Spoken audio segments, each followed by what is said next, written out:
What's up, everybody? It's Noah, coming at you with some more Heroes of the Storm free-to-play content. I figured before we get started today with, obviously, as you can see, Mr. Jimmy Raynor as the character of the day, so we can knock out 2-for-1, the StarCraft and Assassin quests right there. I figured I would give a little recap on our first little more than a week of gameplay. At the end of this week, I am planning to do a video and every week ensuing, kind of talking about what our win rates were, what kind of strategies are working or not working as far as operating at these low levels, updating you on what the HOTS log, MMR of this account is, that sort of thing, just so we can get a real idea of progression. But off the top of my head, last week, 8 games played total, we won 6, lost 2, putting us at a 75% win rate. Pretty solid, probably about what you would expect as an experienced player going back on a Smurf account. Getting higher than that is really a matter of luck. The reality is there's certain games in any MOBA that you're just not going to win kind of no matter what you do. The interesting thing is that both the games that I lost were with the Butcher, a character that I'm typically very comfortable with. But what I'm thinking the problem there is that the Butcher is a character I picked up when I was already something like Platinum MMR. So I am used to using the Butcher in more coordinated teams, just naturally because they're more skilled players.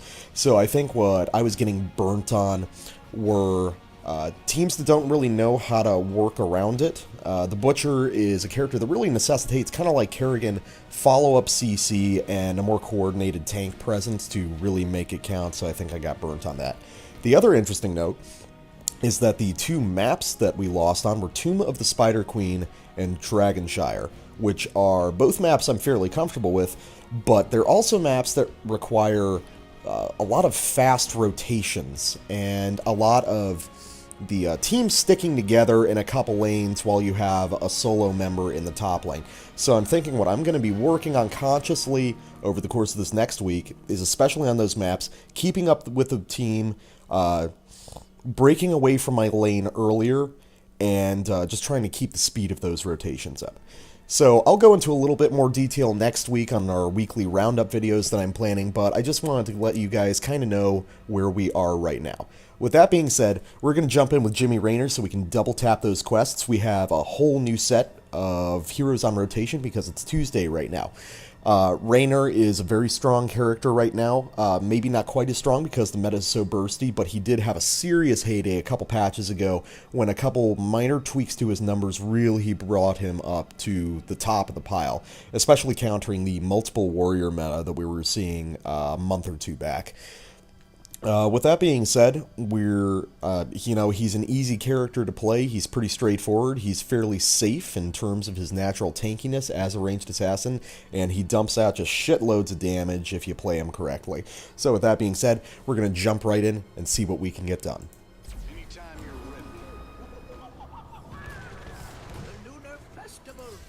Alright guys, we are zoning in once again on Battlefield of Eternity.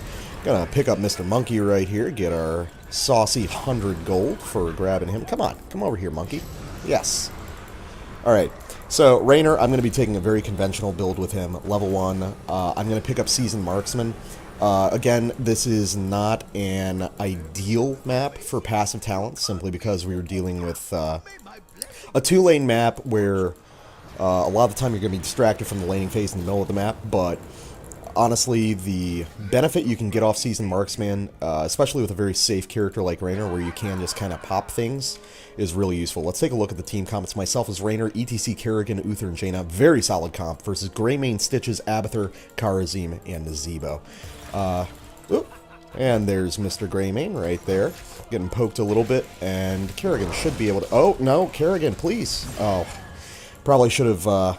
penetrating around the Greymane away just to save her, but my reaction time wasn't quite good enough. Kerrigan should probably be in lane with, I think, ETC and Uther. I think she would get a lot done that way. I get hooked by Stitches there, but they're not going to be able to kill me. My Adrenaline Rush just procced, so everything's good.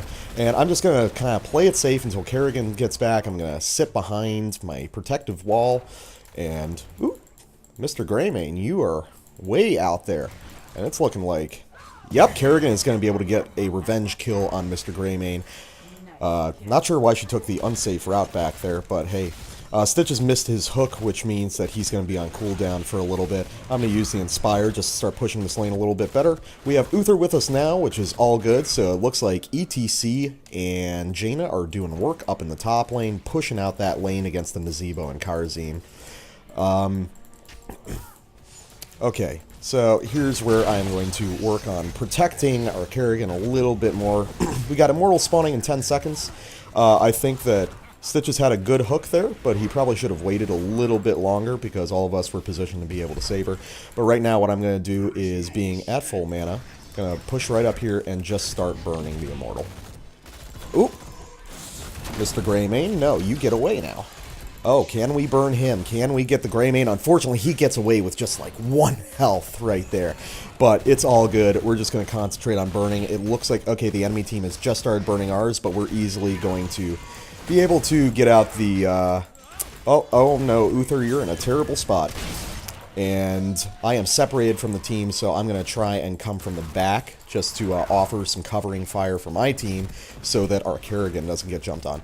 The enemy team is operating in a pretty organized fashion right now. It's pretty good to see. This might be a little bit more of a challenging game than we've seen before. They're sticking together. They're playing to their strengths insofar as their characters, which is all good. They're on the defensive right now, but the result of that is they're not really burning down our Immortal, giving me time to build up some of my marksman stacks. Right now, we are at 5 stacks at 2.5 minutes, which is right on point. You usually want to have 2 stacks per minute of game time whenever possible. I'm going to be taking Focused Attack on level 4 while I accidentally get hit by that stun because I'm not paying attention. Adrenaline Rush is back up, so I can play a little bit more aggressively now. Ooh, trying to save ETC. We are able to body block him out. We're going to take out the Nazebo and the Stitches. Double kill right there, which means that we can safely burn down this Immortal. Enemy Greymane is back up, and pathing screwed up on me. I wasn't able to get around that stun. There we go. I managed to get that one. Throw out the Inspire so we can burn it down faster, and we are going to easily get this first Immortal with a pretty hefty shield for level 1. Alright. So, I'm going to head back to bot lane. The beauty of Raynor is that he is just so efficient when it comes to mana and healthy. You can really stay in lane for a long time. I'm going to come through here and just start work on pushing this lane out for our Immortal. I just reflexively went to the bot lane. That wasn't a deliberate move on my part. Uther is going to be... Oh no! A good hook from Stitches, but I managed to save Uther by using my penetrating round to push him back, so he is going to be able to walk away safely. It's a little bit of a dangerous situation, but I'm just going to work in here and kind of pop at these guys, forcing them backwards and making them less able to deal with the Immortal. Gonna help work down some of these towers. One of the great things, one of the underrated things especially about Raynor, I would say, is his ability to siege is much higher than people tend to give him credit for.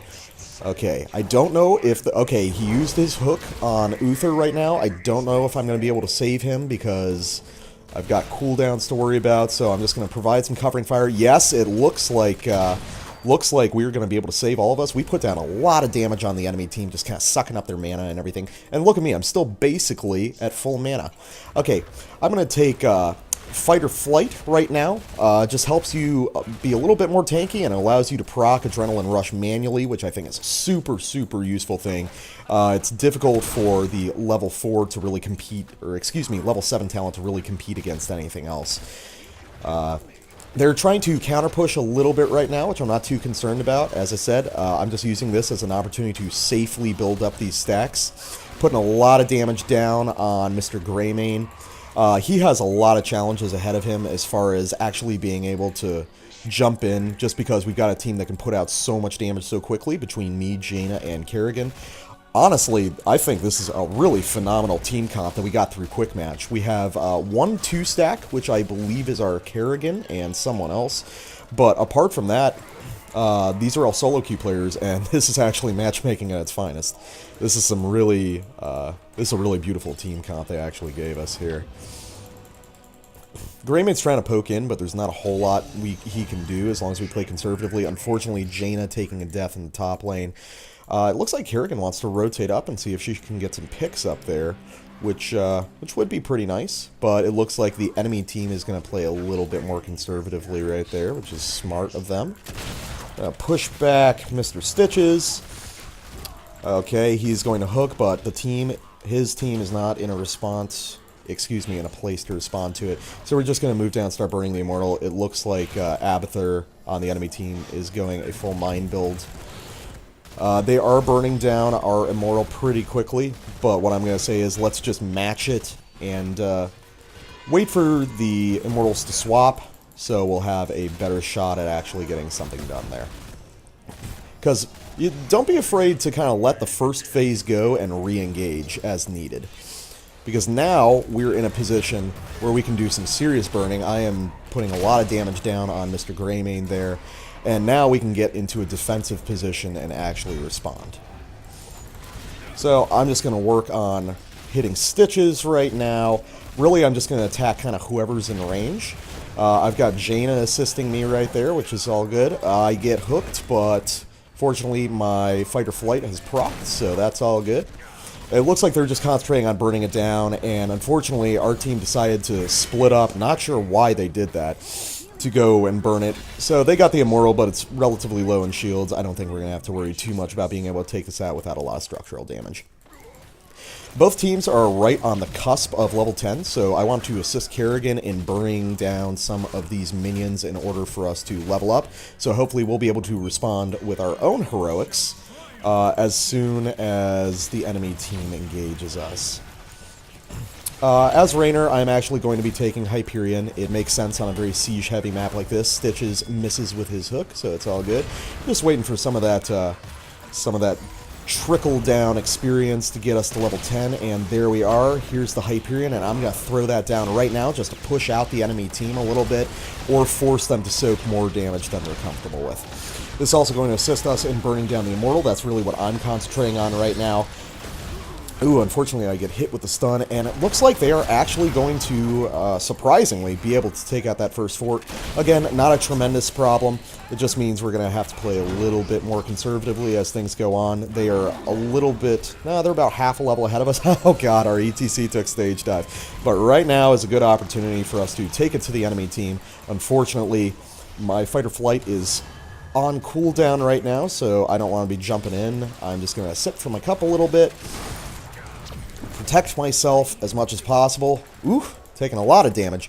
So I'm going to hearth back. It looks like the enemy team is really trying to push in here pretty aggressively, but it looks like part of the enemy team has also kind of skipped out. So it's really just Karazim and Stitches right there. Oh, okay, Nazebo's there also. But it's all good. They're going to leave now. I'm going to use Penetrating Round just to allow Miss Jaina to step out, and now I'm going to rotate down to the bottom lane in order to pick up the soak and catch up a little bit on that experience loss that we have. You know, I'm a little bit annoyed because in that last Immortal phase, we definitely could have won that Immortal, but the team split up and decided to try and burn instead of just defending. We had them in a position where, with our team comp, I feel like we definitely could have done a tremendous amount of work. Oh, Greymane, no. No Greymane. Oh, unfortunately, the go for the throw. Oh, yep, but that's going to be a kill on Mr. Greymane right there.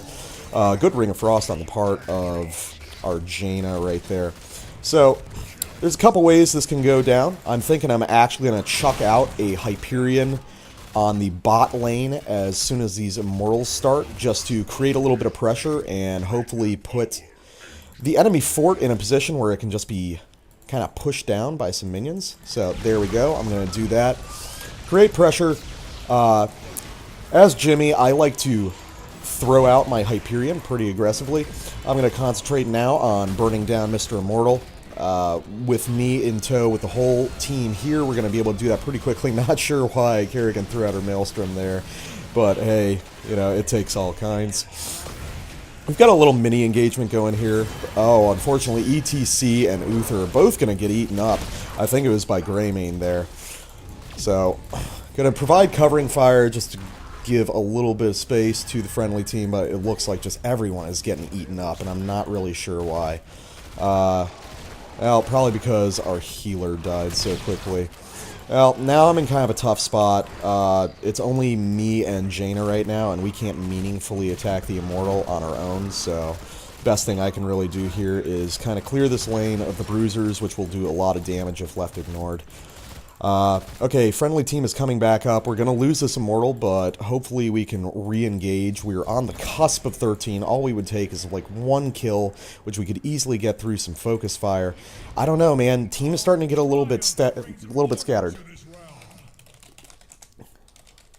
I'm going to tell everyone just to stay grouped up because our power as a team comp is really in just kind of our ability to put out concentrated damage. Unfortunately, I'm not able to get the kill on Abathur there, but at level 13, I am going to take... Let's see, do I want Inspire?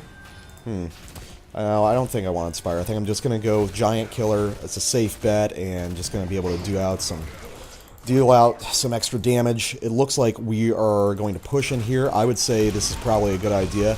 We're just going to trade for this fort, and... you know, try and put some meaningful damage, get some experience on the board right there. I'm doing really well in terms of my stacks on Seasoned Marksman, but now that we have pushed down that fort, I am going to back and help out the friendly team. ETC stage diving in, getting something done there, but apparently not enough, because he ends up dying as well as Kerrigan. I am not in a great position to respond, but hopefully I can do something. ETC is playing a little bit too aggressively, and unfortunately they are going to take the keep with the assistance of that Immortal. Uther is just massively out of position right now. He really should have backed along with me. There was nothing wrong with the idea of trading for that fort, but afterwards the response needed to be immediate, and it's looking like this might actually be the end right here. Yep, I'm going to get killed, and... man, what a disappointing end to this game, guys. Ugh. Okay, we managed to take out the Uther. Possibly, no, not going to be able to get the Greymane, who's just moving too fast. Our core's down to 40%, which means we're just going to have to play super conservatively if we want to try and win this. Honestly, there's probably not a whole lot we can do. I don't know why the friendly team is pursuing this so aggressively. We're already in a bad situation, and there you go. There's the Abathur clone, who's just going to chew us up, probably going to be able to take out the friendly Kerrigan, and if they're smart, they'll probably roll in and just decide to take our core right there. I specifically said to the team, stay grouped up. I'm not sure why they didn't take the advice there. I'm going to work on burning down Stitches there. Now that I have Giant Killer, I am a really good target to be able to take him out. Okay, he manages to get me with a hook when he's already just like 2 feet away. He's using his Devour to heal up from all the auto attack damage that I'm putting down on him. Oh boy, this is just not a great situation for us. This is still winnable, but it's going to require really coordinated play on everyone's part. And so far, I don't know if my team really has that, has the necessary skill to do that. Okay, so we're about to get level 16. We really need that. We really need to be able to get that 16 talent so we have a chance of fighting on the next engagement. I am going to take Executioner because we have so many slows available from the friendly Jaina. We have a great opportunity to get some work done. I am going to throw this out. Okay, we managed to take out the Stitches. Oh, but I am just soaking so much... Ah, and I didn't even pick up the Executioner. Apparently I misclicked. Yeah, this is the whole team getting eaten up. And yeah, that's probably going to be game. If the enemy team's smart, they're just going to go bum rush the core right now.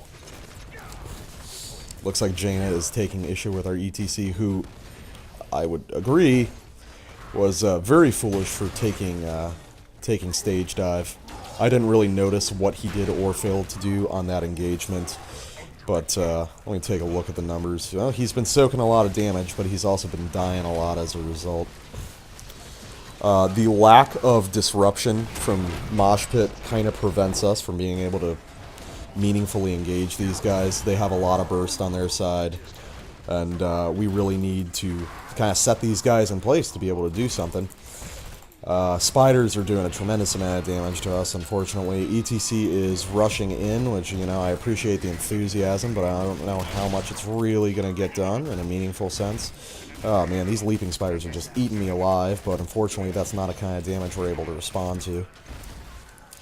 So, for some reason, the enemy team made the decision to not go directly for the core, instead taking the second keep, but unfortunately they're going to pick up this Immortal basically uncontested, and they will definitely be able to roll in and kill us with that, probably with the Immortal itself.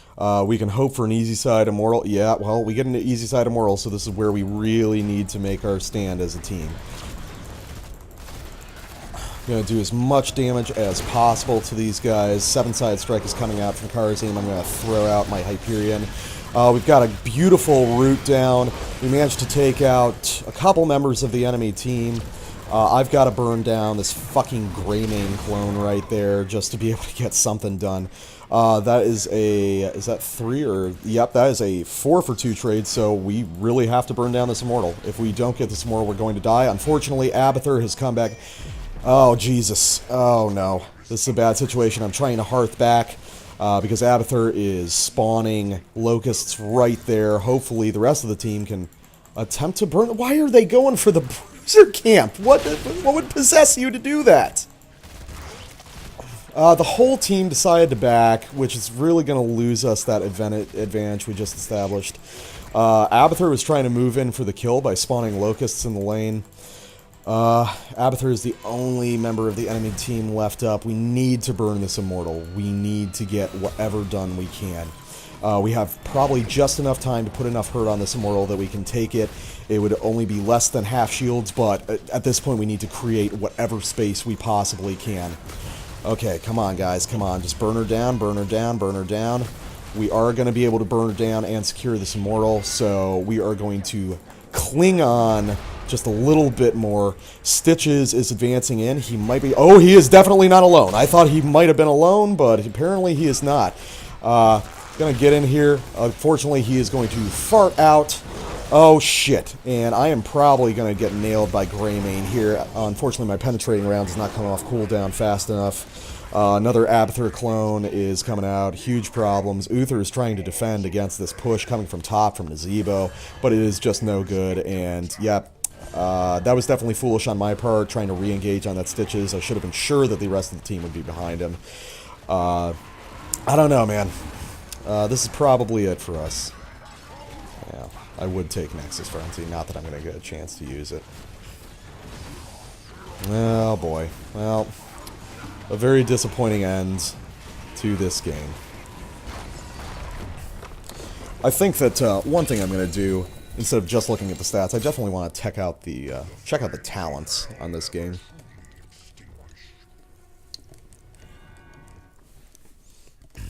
Okay, so let's take a look at what happened there. Well, unfortunately, that was a defeat. Just barely away from level 7 and being able to pick up a new rotation slot, but whatever, we'll get it next time. And only 60 gold away from being able to pick up a new 2,000 gold character, which will probably be Vala. So let's take a look. As usual with Raynor, I topped out the meters, top damage, top siege, top XP. On the side of the enemy team, Abathur was really carrying their team to a great degree. He was doing pretty well with those mines and being sure to body soak and push with those locusts whenever he had the opportunity.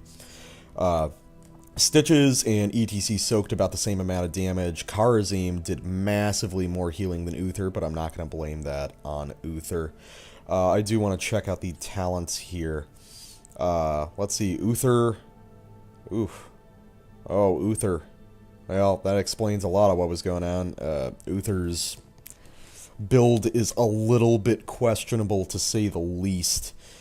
We got Kerrigan with a basically standard build. I usually don't take adaptation, but whatever, it works. ETC was kind of all over the place, but, I mean, you look at Abathur, he had a very conventional push build. Stitches was just working on his tankiness the entire time, and now that I see the amplified healing, that's why he was so difficult to burn down when he was alongside that Karazim. Really, I'm not going to blame it all on the stage dive pick, but it was bad. The stage dive pick was not good at all.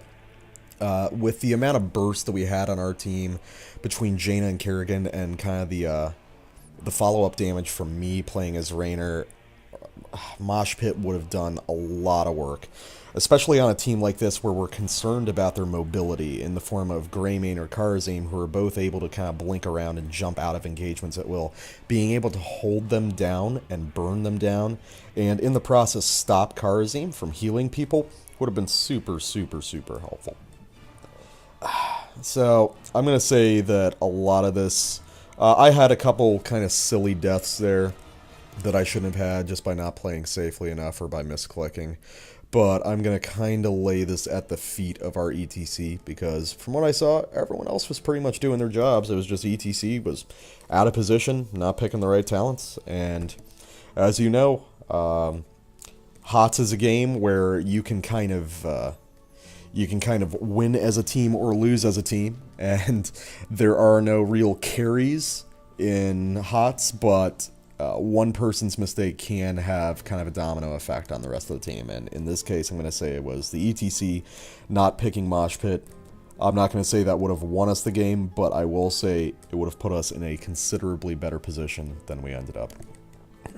With that being said, I'm Noah. This was Heroes of the Storm Free to Play. A little bit disappointing to open the week with a loss, but hey, that's how these things go. Sometimes we're going to maintain a positive attitude and keep pushing through on the following days, see if we can get a better week than last time. If you like this series and you want to see more, feel free to like, comment, or subscribe. Also check out the related channel, Negligent Adventurers, where I do co-op and blind Let's Plays with my best friend Aaron. There's going to be a lot of new content coming to this channel, not just HOTS Free to Play, but some other kind of blog style videos, some commentary on some characters coming, so I hope you guys will check that out too.